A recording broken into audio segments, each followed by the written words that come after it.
And should you have any questions during the session, please do not be shy to put your questions in the chat. Additionally, you will be receiving a copy of this presentation along with the recording following the session, probably by tomorrow at the latest. So, we'll get started. Please don't be shy to ask any questions. This is definitely not a monologue. It's intended to be a learning session, and one that you're welcome to ask questions in the chat. So we'll get started, and let me just share my screen. And here we go. All right. So as I said, this is our omni-channel retail strategy webinar. It will be followed by a series of sessions, which will be 6 sessions. And I think you have all the information regarding that. Please make sure, if you have not registered for a session or you've decided that you wanted to following this webinar, don't be shy to reach out. Yes, and I think that the topics will definitely support what we're covering here and will provide greater insights, more in-depth information. Those sessions actually are 30 minutes long, and they are intended to be kind of a in-depth analysis or covering a little bit more certain topics that we're covering in here in greater details. And we will be providing handouts after those sessions so that you can actually do your own kind of work based on your business. And then we also provide a one-on-one. So those sessions are really actually quite helpful and beneficial to anybody who decides to take them on. So let's get started. So this session or this webinar is all about defining the what, why, and how of an omni-channel retail strategy, and explaining a little bit more in depth in terms of what exactly is an omni-channel retail strategy and how is it beneficial to you. So in a little bit more detail here, so digital retail marketing, omni-channel retail strategies are really a critical component to success as a retailer, especially in today's day and age where everybody is on multiple devices, uses multiple ways of communicating, is very much not very singular in their way that they actually are taking in information. So it's really a critical thing to really understand and to potentially utilize some of these elements in your business. We're going to talk about trends and how people shop and how things have changed over time and the foundations for successful retail. One thing I want to mention is that some of the examples that we are going to provide may cover something that may appear to be for a bigger operation, et cetera. But I want you to think that whatever we're presenting here, you could take and utilize for your business, whether it's in part or holistically, and you certainly could do it on a shoestring budget. We understand that you may have a small operation, that you may not have a big marketing team, et cetera. And we get that. So please do take what we have here as a base, and then that you can actually utilize at the extent that you're able to. And don't think that we're just because we're presenting some maybe bigger customers and they're what they've done, it doesn't mean that you can't do it yourself. You just have to tone it down and bring it down a bit so that it actually fits into your capabilities and your budgets. So just a bit about myself. I am the president of Zenergy Communications. Our company basically offers integrated communications and marketing services for pretty much every type of industry. And what we do is we help companies like yourselves or much larger companies as well develop programs so that they can actually, drive business, create awareness, and of course, at the end of the day, drive sales. So I thought we'd start off with, a first question, which is basically, what is an example of a channel within the omni-channel ecosystem? What is it? And we'll be going through that as we go through this, the deck and this presentation. But the channels and the platforms and the devices and the various ways that one can actually communicate and market and have a, marketing campaign is really, there are multiple channels, and there are multiple channels, whether they're visual, whether they're through words, whether they're done through electronic means. So we're talking about anything from social media to posters in a store to online campaigns, your website, all the multiple touch points that you would have to create a seamless omni-channel messaging across all channels. So basically it's taking all those elements and bringing them in. So a channel could be any one of those elements that actually help you communicate, whether it's by word or visually or by video, etc., to communicate your message and actually drive what it is that you're trying to sell or market to potential and existing customers. Those are the channels that we're referring to. So let's have a look at this video. And I think this video is excellent because it really actually touches on all of the elements that we're going to be going through in this presentation. And it really sets the tone for what exactly an omni-channel, what omni-channel means in the retail world and why it's beneficial and certainly much better than using a multi-channel approach. So she does a great job, and have a listen. Omni-channel and multi-channel, what's the difference? So let's start off with a few definitions. First of all, when we speak about channels, what we mean is a medium through which a brand is able to communicate with its customers. So in terms of marketing, a channel could be anything from a brand's website, their physical stores, a billboard, or even the product's packaging. In terms of customer contact, a channel could be anything from emails to phone calls, live chat, or video calling. So let's move on to the definitions of multi-channel and omni-channel. A multi-channel approach is when a company uses multiple channels to spread the message about their brand.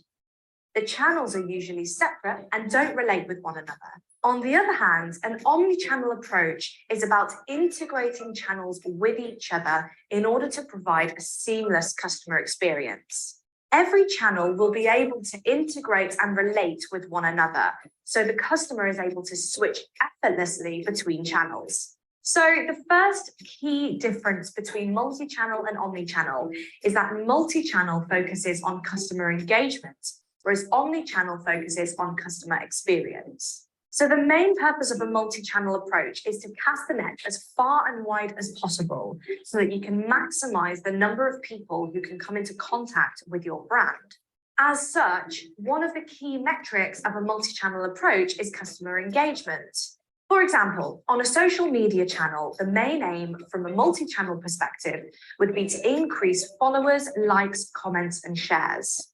On the other hand, omni-channel is about creating a consistent customer experience. The end goal of an omni-channel approach isn't about increasing the number of eyeballs your brand gets. It's about engaging with the people who are already interacting with your brand to make sure that they get a seamless and consistent, improved customer experience, regardless of what channel they're using. This all ties in with the next key difference. Omni-channel is customer-focused, whereas multi-channel is channel-focused. If we take retail as an example, an omni-channel approach is designed to make the shopping experience as effortless and easy as possible. The customer is placed at the center of the strategy, and everything works out from there. Omni-channel shopping experiences remove the friction from moving across different touchpoints, making it easier for the customer to complete their journey. On the other hand, multi-channel is all about increasing and maximizing the number of channels available to customers. It's about increasing the number of channels available to customers so they can choose which channel they'd like to use to interact with or contact the brand. So now let's look at the differences when it comes to customer contact channels. In an omni-channel customer service strategy, the customer would be able to choose from whichever channel was available to them and know that the quality of the support they would receive would be the same across all channels. Notice that I said the quality of the support, not the support itself. Customer contact channels are deliberately varied because the type of support a customer might need is dependent on the situation they're in. So some channels might be more appropriate than others. A multi-channel approach here would again simply refer to the number of channels available to the customer. For example, a customer might choose to phone a customer services agent to discuss their query. If they then wanted to start a new conversation over email, chances are with a multi-channel strategy, they would then have to start right from the beginning all over again. With an omni-channel approach, the customer could start their query on one channel, and if required, they could move the conversation across to another without the need to start all over again. For example, if a customer strikes up a web chat conversation on their phone, they can easily escalate this call to a voice or video call at the click of a button. So there we go, guys. Those are just some quick differences between omni-channel and multi-channel. I hope you found this video useful. So I think that she does a great job going through the elements, and I jotted down for purposes of this conversation or this presentation, a number of different things that are really critical. The customer experience. We know that we live in a world where customer experience is crucial. We know that social media and all those easy to share information is out there. So we want to make sure that the customer experience is really good, because if it's not good, people will definitely make sure that other people know. And of course, good customer experience means that people are going to come back and shop in your store again, or buy online if you're selling online as well. And, she has here at the bottom that studies show that brands using omni-channel strategies retain 89% of their customers. We know how hard it is to get new customers, but once you have them in the door, once you have them buying some of your products in your store or calling you for merchandise or whatever it may be, that it's easier to keep an existing customer than to get a new one. The other elements that are critical here is customer focus, quality, smoother. Basically, if you're using an omni-channel approach where everything is cohesive, the experience for the customer is smoother and it's more consistent, etc. So really, it's all about serving our customers with what we would want to be served with and keeping it consistent and making sure that everything is cohesive. So my next slide here is, I thought I'd ask a question to see how easy it is to understand what exactly an omni-channel strategy is. And so which one of the following A, B, C, and D elements are not part of an omni-channel strategy? I'm going to launch this poll and see what you think the answer would be. Here we go. So if you wouldn't mind, casting your vote to respond to this question, that'd be fantastic.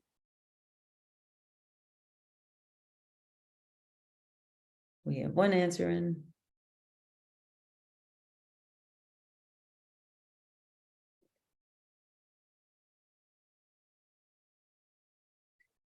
And I'll give you a few more seconds to kind of respond to this.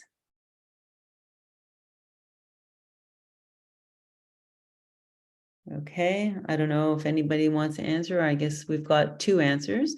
So I will end the poll and I will share the results. And what a smart bunch. Everybody got the answer right. So yes, word of mouth is definitely not an omni-channel, an example of an omni-channel strategy. And we understand the why behind it. And certainly that presentation, that video really explains it well. So I guess she did a good job explaining things.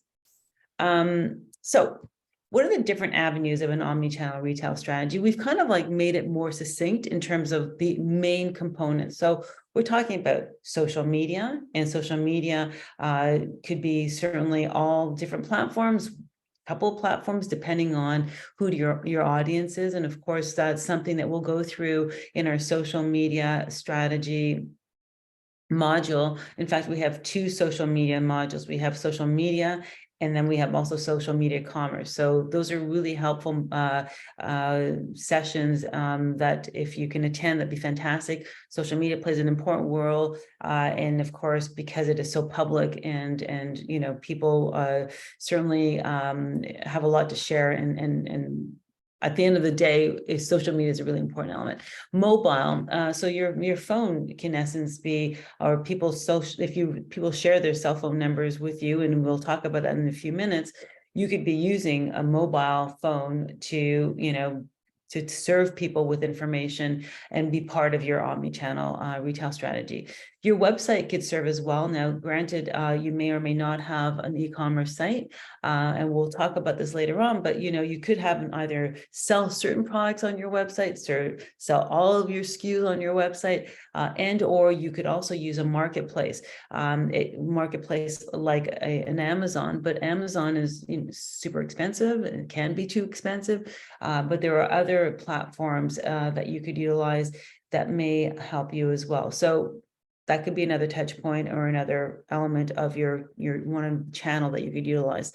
Print could be print advertising, could be signage in your store, could be a direct mail piece, could be a number of different things, but certainly it's part of the strategy. And again, emails, we all receive all sorts of marketing material through emails. A great channel, again, you need to have a database to be able to do so, but that should be part of your strategy as well. So there are a number of benefits. We talked about having an e-commerce website to actually have an online site to support your brick and mortar environment. It doesn't have to be super expensive to do. It can easily be set up, but it's really a critical thing because when we look at online sales, they've increased by 49% since early 2020, and we know that that number is going up. You'll see in a few minutes that when we talk about the brick and mortar environment, even though yes, we're saying online, but the online, your e-commerce website could really serve to get traffic into your store. So they work really hand in hand, and it's not a deterrent from people to come to your store. In fact, it's actually, it will help supplement your sales. So it's an important thing for you to consider when you're actually looking at your retail strategy and your marketing mix. So here's another question for you. What percentage of shoppers expect that they can pick up their online purchase in store? I am going to cast this poll and see what you guys think.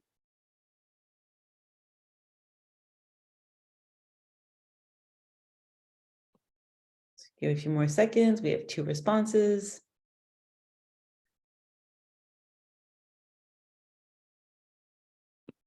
Okay, I'm going to end the poll because I think we have our answers.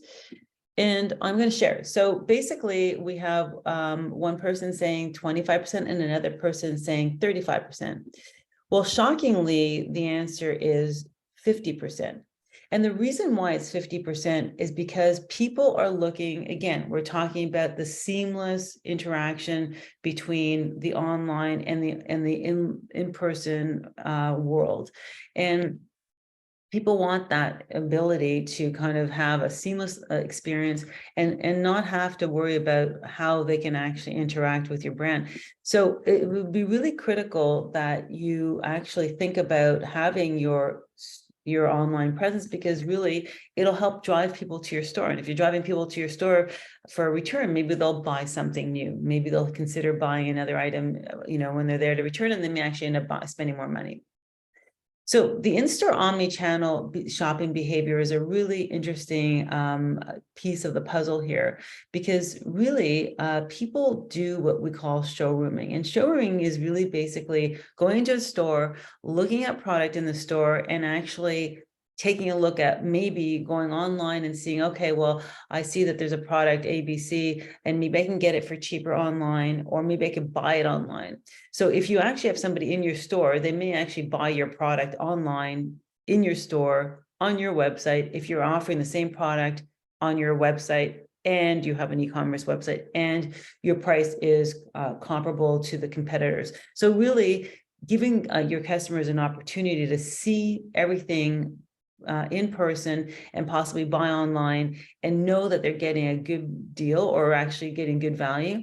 They may pay a little bit more actually too, if they like your the way you get your customer service, the way that, or maybe they're, a customer that comes to you very often and that they buy in your store all the time, and understand that maybe you're a small local retailer and maybe they'll support you because they want to support local. We know that people want to support local more than ever. Of course, if you're charging way too much, that's a different story. But if it's just a few dollars and it's a big ticket item, they may not care. But if they find the product on sale elsewhere, at least they'll give them an opportunity to maybe ask you to price match and so on. Now, you may or may not have the capability to do that, but it gives you at least a chance to save the sale.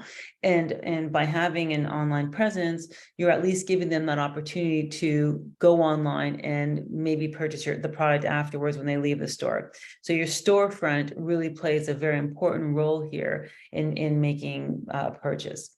When we look at the stats relevant to this, is 51% of shoppers make purchases on their phone while inside a store. So let's captivate that audience that's in your store and maybe make sure that we actually get that sale.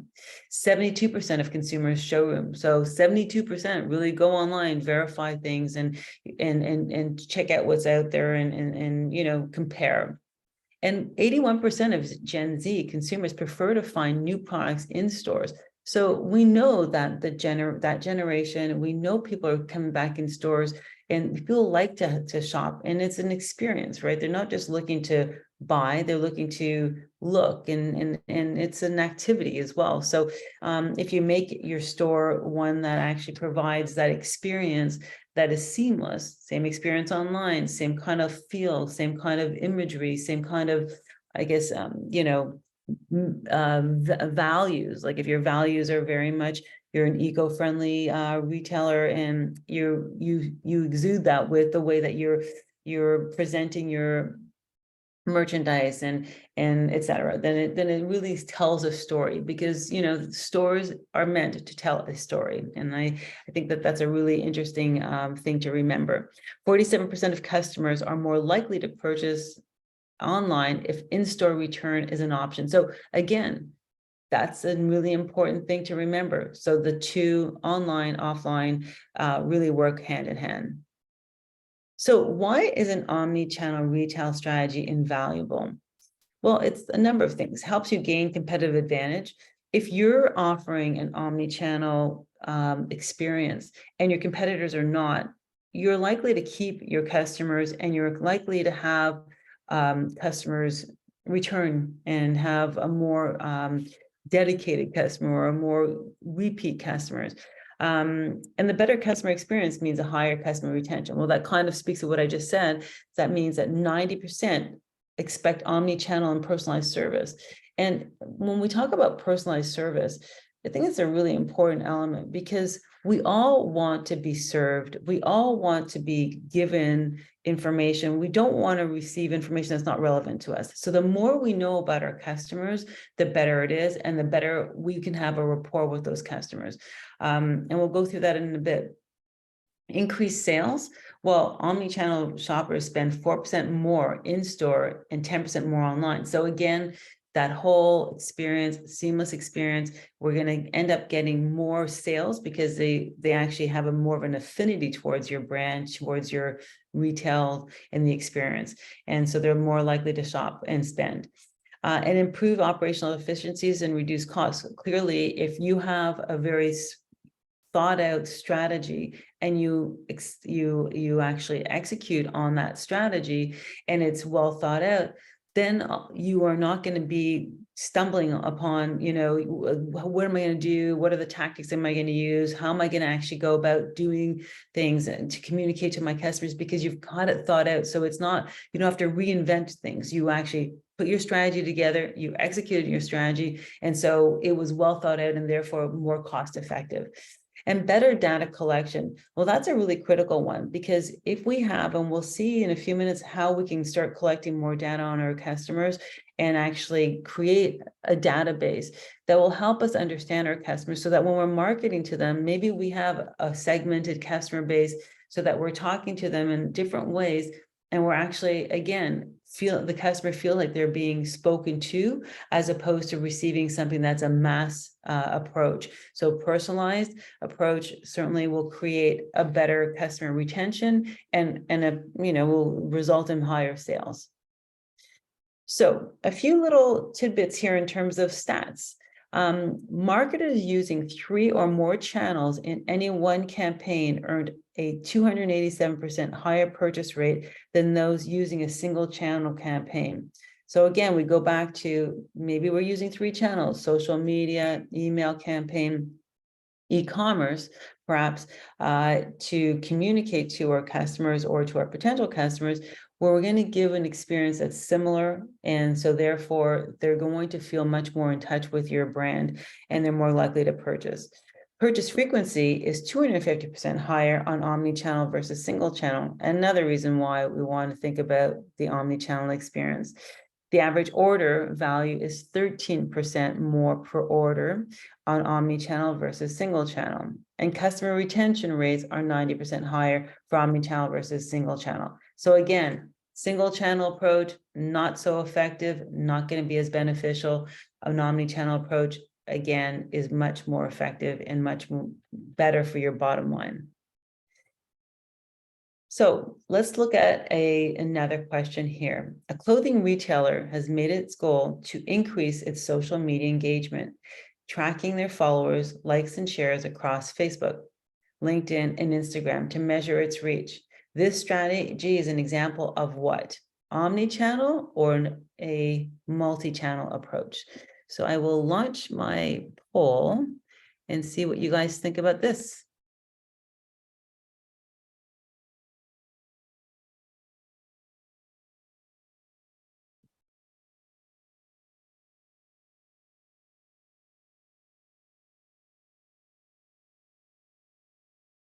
I'll give you guys just a few more seconds to respond. I have one response at this point.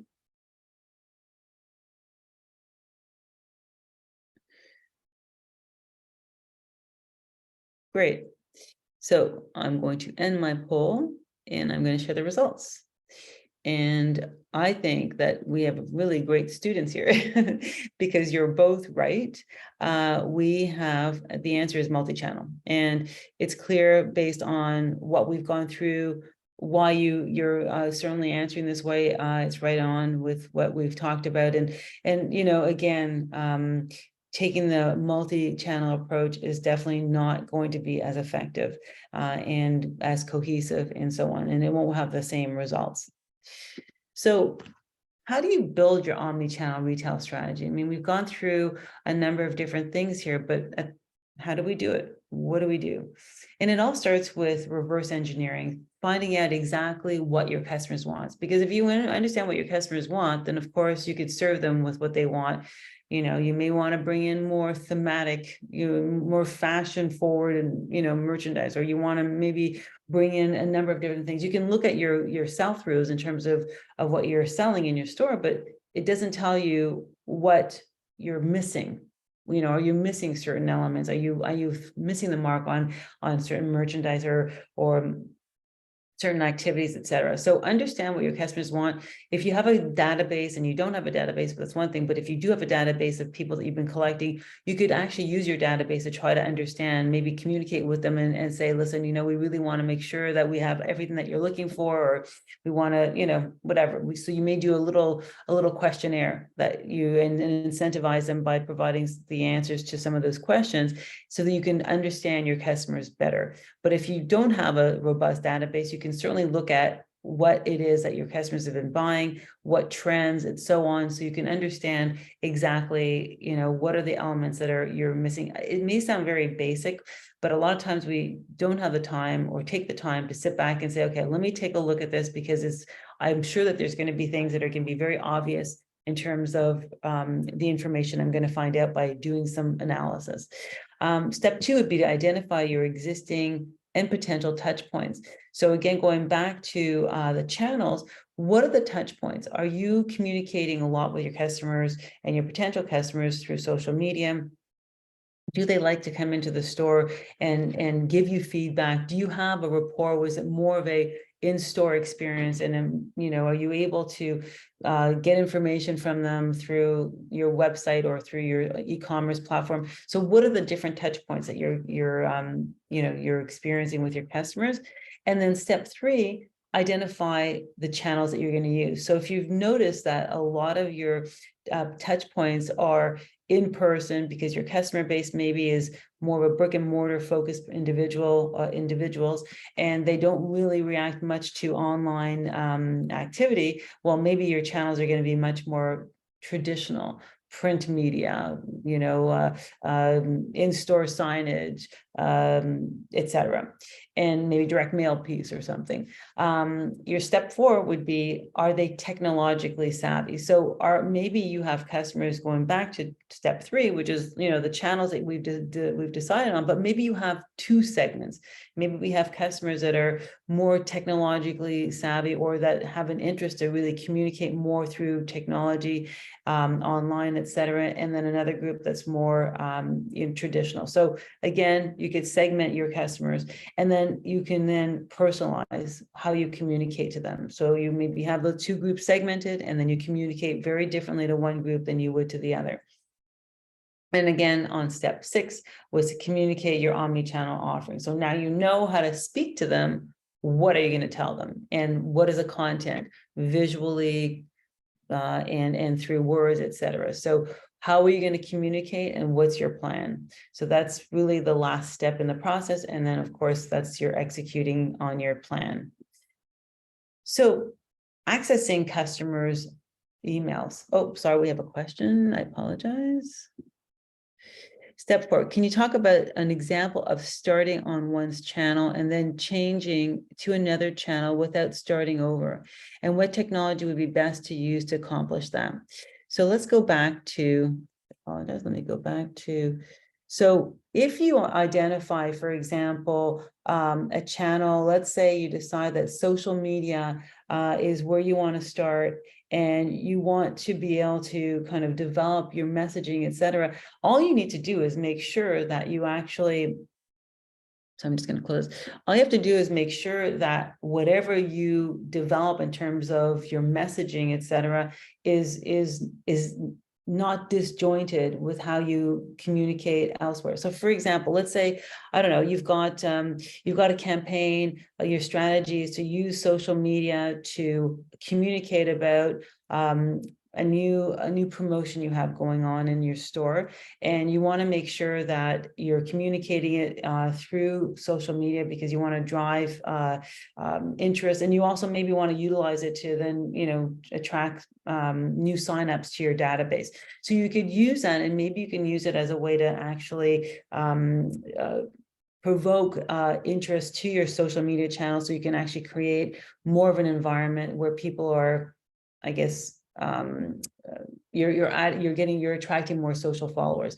So you write your content, you're talking about your sale that's going on, you have an event in your store, and then what you could do is, of course, then you can add that content to your website. You can do a direct mail piece afterwards, or an email campaign that speaks to the same sort of messaging, but around, of course, at the end of the day, trying to figure out what it is that you're trying to achieve. Are you trying to get people in your store? Are you trying to get people to sign up to your newsletter? What are you trying to achieve? So I think it always goes back to, what are you trying to achieve? How are you going to communicate it through the different platforms? And if you start off with social media, you don't need to start over, but you take that messaging and the visuals and the content that you've developed, and you utilize it on the other platforms in a way that is suitable for those other platforms. Sometimes it can be fairly easily transferable. Other times it may be different. So if you're doing perhaps something in store to supplement what you're doing on social media, at a later time,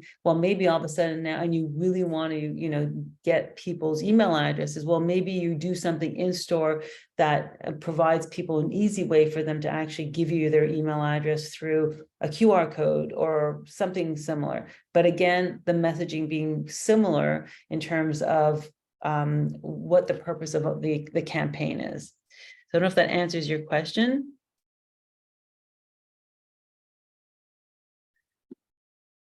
I'm going to assume yes. So how do you access your customers' emails? Well, I just kind of touched on that a little bit. You could use a number of different ways to access customers' emails, because really, if you want to have an ongoing communication with your customers when they're not actually in your store, or they're not on your website purchasing online, you want to be able to continue to, and you want to start developing knowledge about your database and understanding who they are, and et cetera. So what you could do is you can give them an incentive to provide you their email address at the checkout point, whether it's a discount or whether it's you first to know about new merchandise coming into the store. So you could do that by way of QR code on your receipt, or you could also just ask them for their email address, and then they would immediately get some sort of a discount code for another purchase, or etc.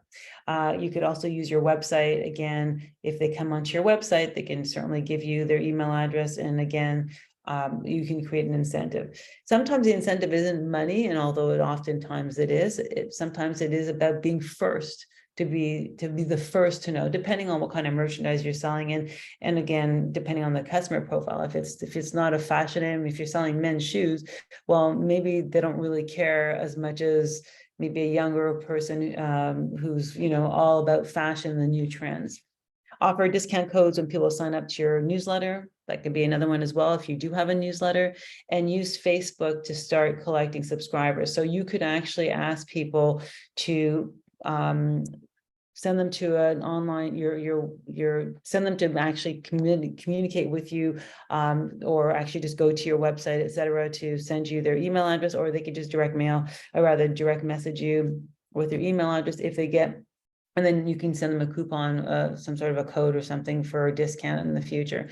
You could also actually utilize the same method to get people's cell phone numbers. And because certainly cell phones, as we said earlier, is a good way to actually communicate. Mobile phones are a good way for people to communicate. And we know that more and more of communicating of sort of any sale or any sort of newness is being done through SMS messaging.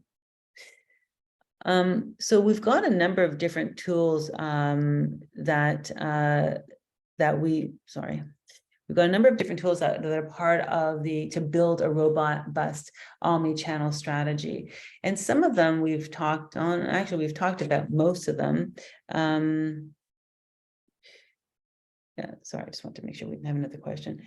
We talked about most of them, but I'd like to go through them a little bit again, just because I think it's really critical. The marketplace is an interesting one. And actually, a marketplace could also be not only online, but it could also be a marketplace in store. And we'll probably be touching that a lot more when we talk about pop-ups and pop-ins if you're in that session. And what I'm getting at with that is that when you're online and you're, let's say, on a local platform that may be a marketplace or an Amazon or whatever it may be, you're now leveraging the visibility that platform is getting. And so maybe you get new customers. Of course, you're not marketing for the entire platform.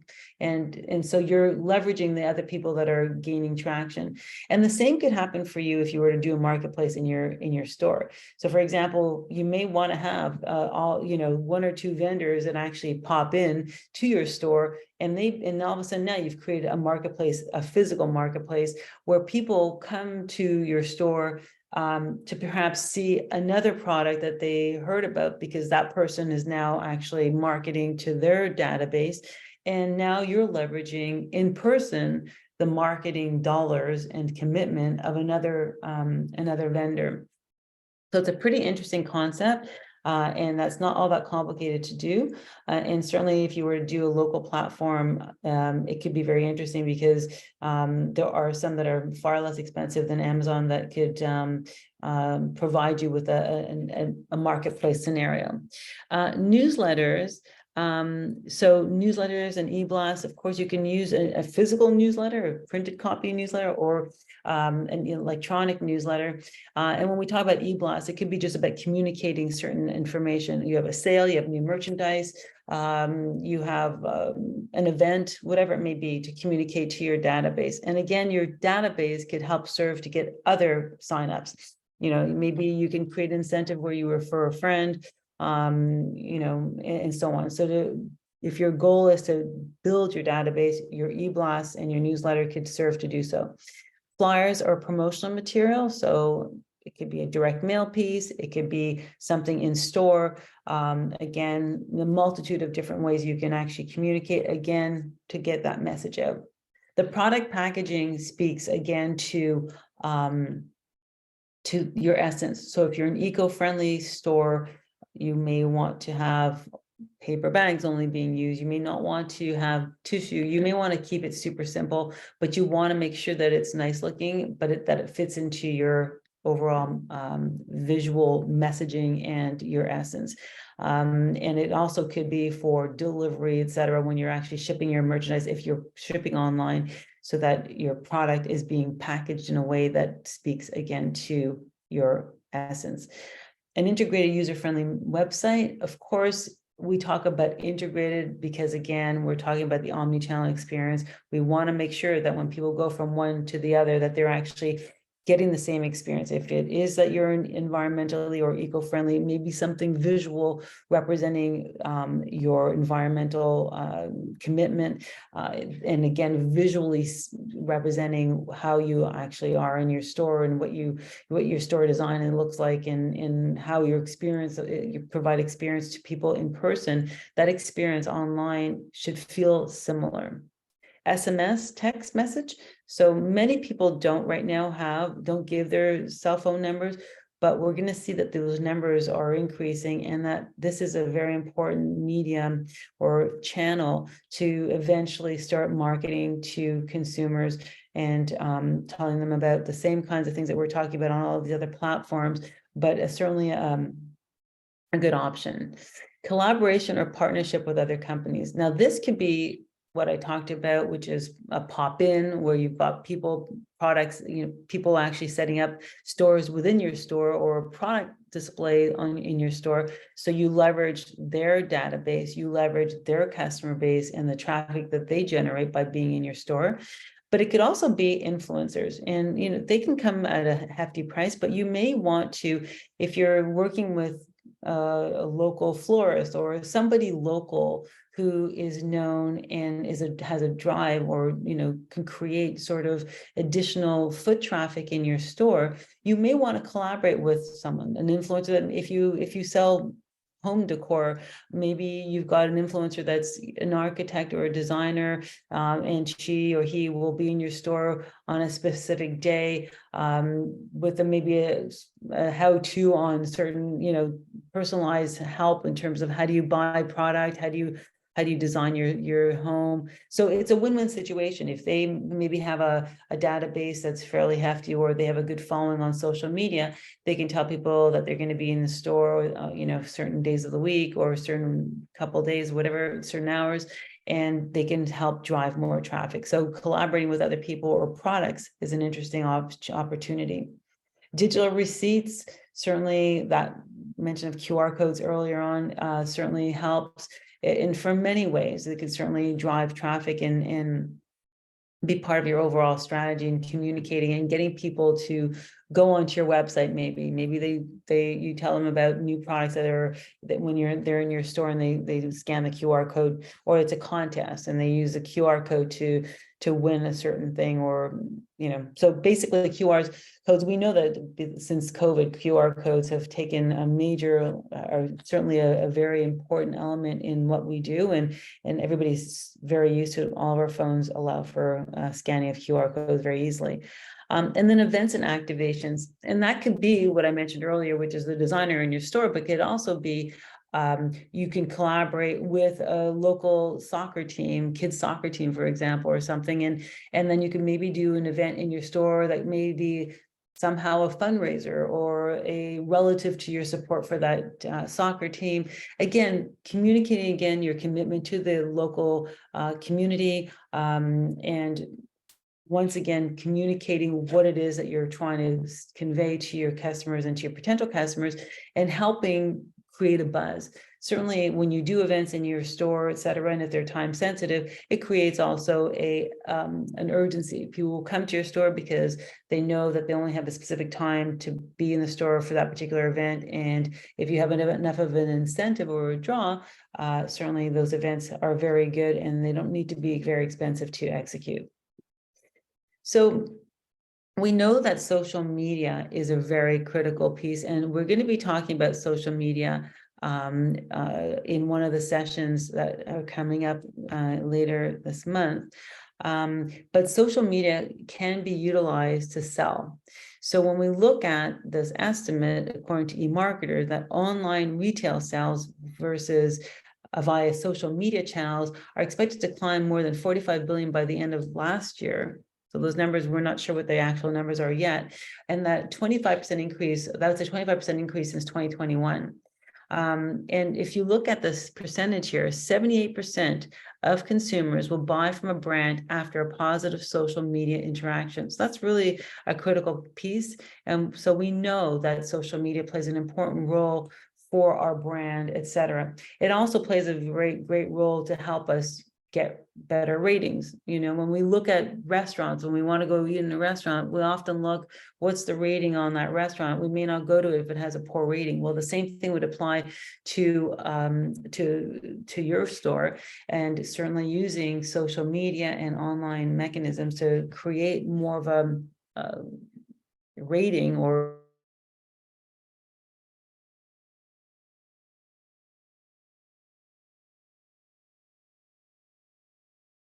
helpful, because 54% of the, so it's critical. And if they're going to find you and you have a poor rating, then we're not serving them well. We talked about the mobile influence, and that is becoming incredibly important.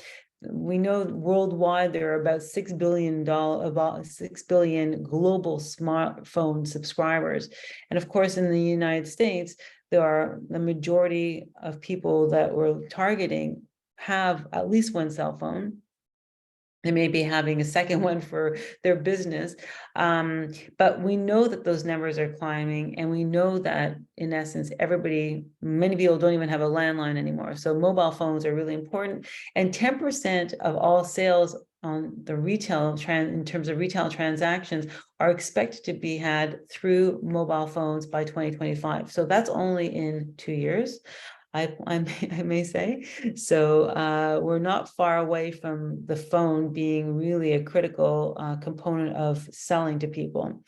Omnichannel campaigns with SMS are 429% more likely to convert, so very effective. And omnichannel campaigns with push message earn a 614% higher order rate. So not only are you actually going to be converting people more, but they're actually going to buy more because it's so much faster. We know buying with your phone, paying through Apple Pay, et cetera, is like so much easier than when you take out your dollars and you actually realize how much you're spending. So it's all makes it much more instant, and it also makes it much more, it makes it quicker. I wanted to now come into just a few case studies to round out this presentation, this webinar, and to supplement what we've talked about and to hone in on specific things that really speak to what we've covered. So the first one is, and please don't be shy to ask other questions.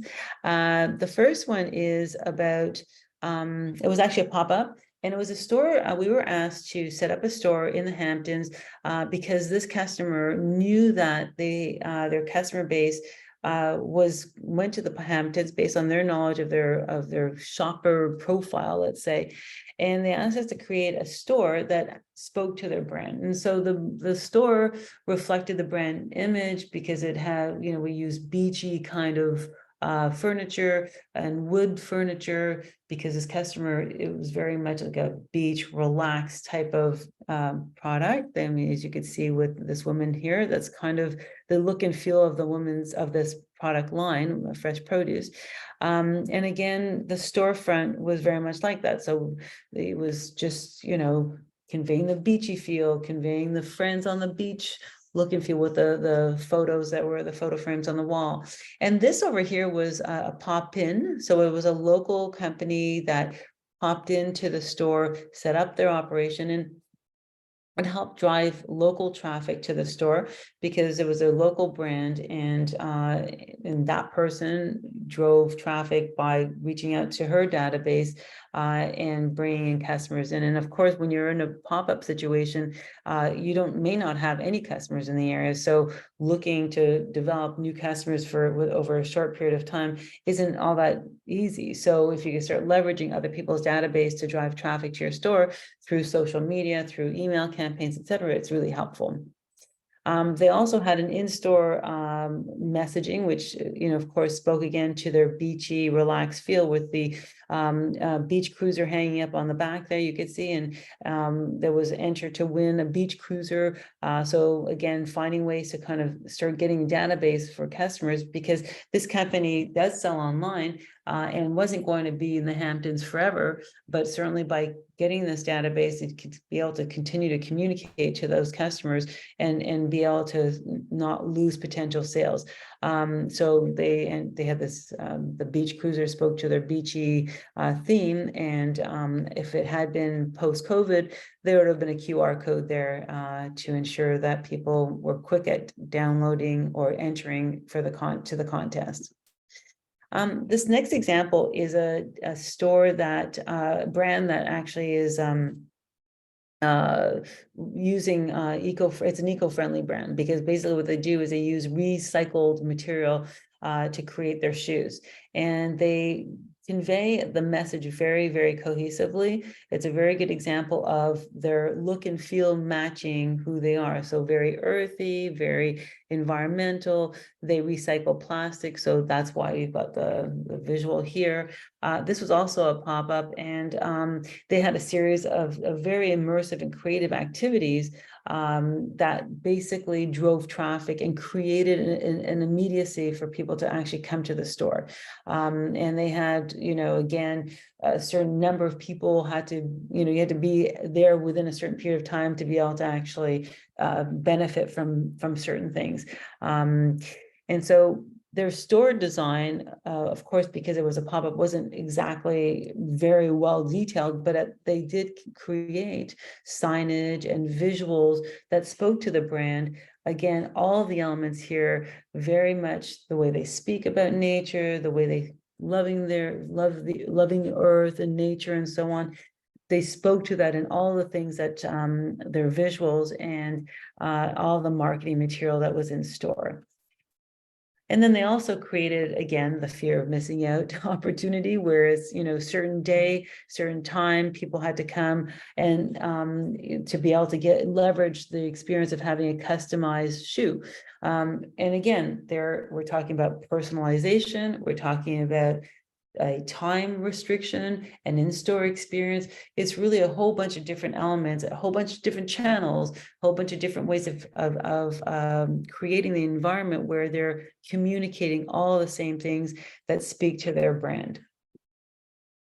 This video here is a great example of somebody, a local store, who did a phenomenal thing to drive traffic to their store during COVID. And I think that it's an excellent example for us today, whereby you'll see that the online and the brick and mortar really fed one another with information and drove traffic to the store and drove traffic online. So you'll see that it speaks to all the things that we've just spoken about over the past almost hour. And I'll let you have a listen, and hopefully you'll gain some great knowledge from it.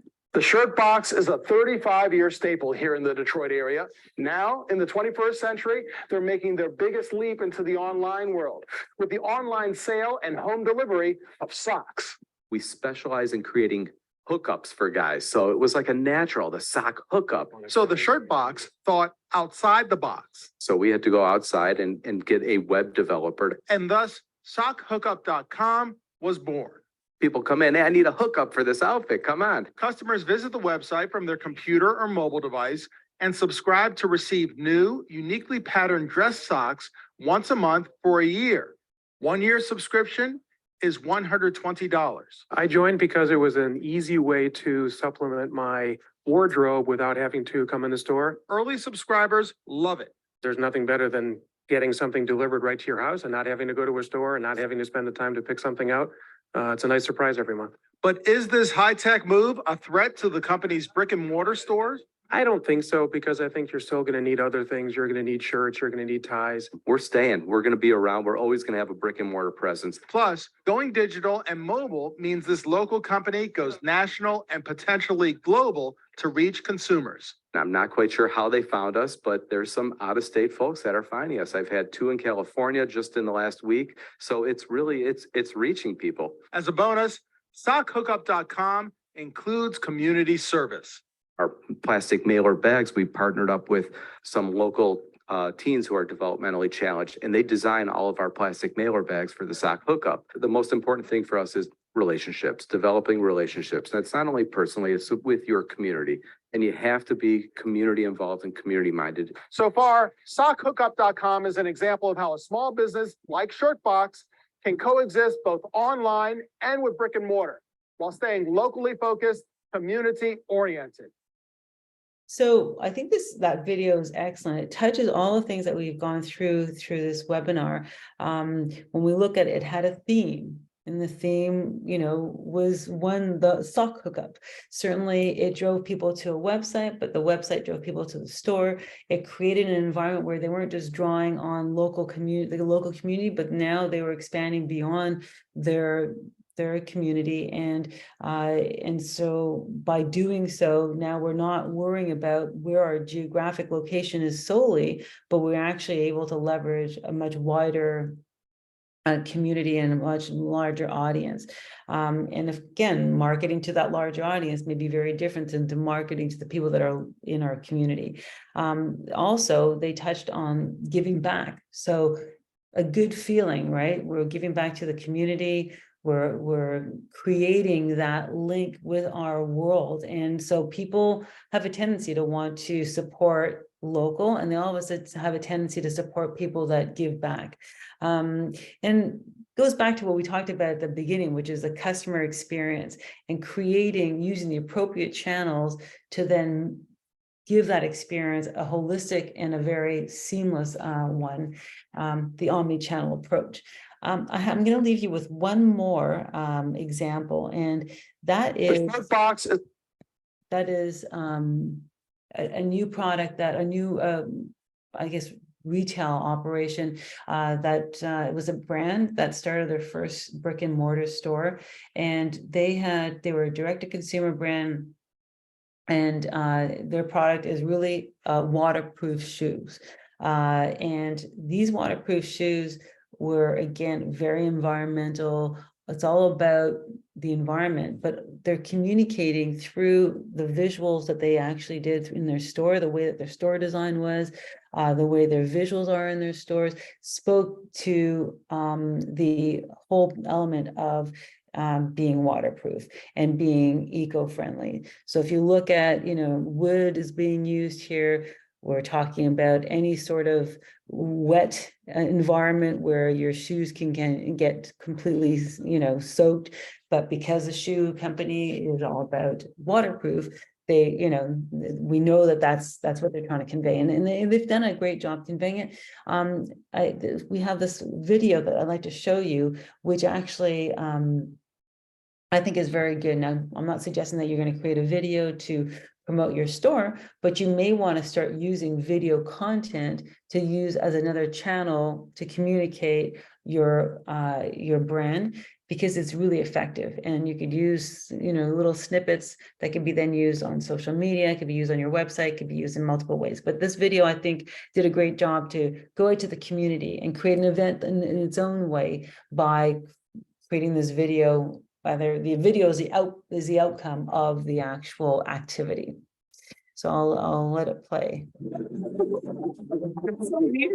That felt really awesome. I felt my foot felt warm. Yeah.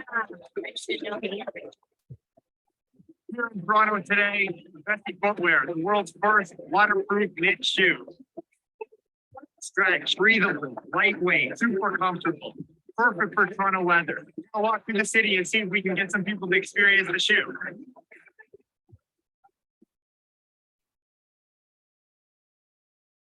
They're so comfortable.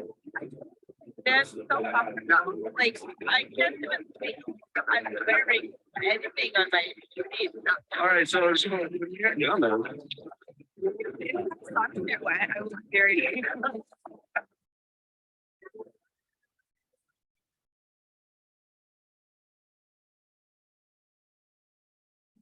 feel the water, but I expected to see through, but it's not.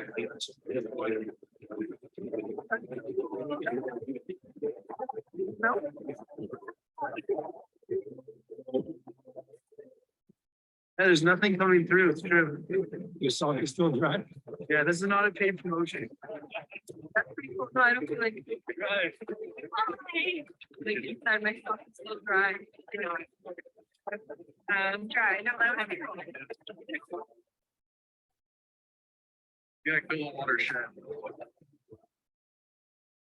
In the winter, we're just bound to stay cold. I love it. This is nice. This is really good. It's really good.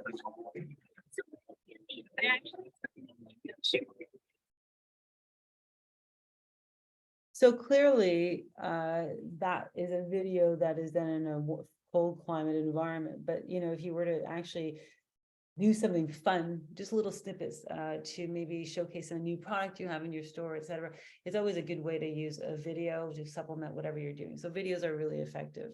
I have almost reached the time, an hour. I'm up to an hour now, and I don't know if anybody has any other questions. And if you do, please don't be shy. But what I'm going to do is I'm actually going to just summarize what we've learned here. So the key takeaways are, what is an omni-channel retail strategy? We've defined that, what that is. We've defined the different avenues to use for one, and the value, why would we use one? What's the benefit?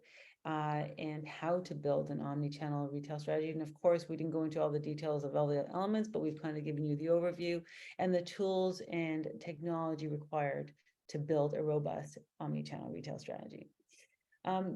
What I'm going to say is that all of the elements that are in this video, of course, we could spend a lot of time on each component. We're really going to be going through each element in our follow-up sessions. The next one is on March 15th. At 10:30 Eastern time, and we're going to talk about customer segmentation. And customer segmentation is a really critical component, because certainly if we're marketing to people, we need to understand who we're marketing to, and how do we segment our customers in a way that we actually speak to them in an effective and efficient way. So that brings us to the conclusion of my presentation here. Please do sign up for the sessions. They're going to be invaluable. And as I said, you're going to have a handout that you're going to do afterwards, and that we will offer one-on-one experiences where you can actually go through those handouts in detail and help you through the program, so that you can actually be benefit you in your plans and in your overall strategy. So thank you very much for being here today. We'll be sharing all this material, and I hope that it was of help to you and gave you some ideas as to what you could potentially do with your retail operation. Have a great day, and we'll see you on March 15th. Thank you.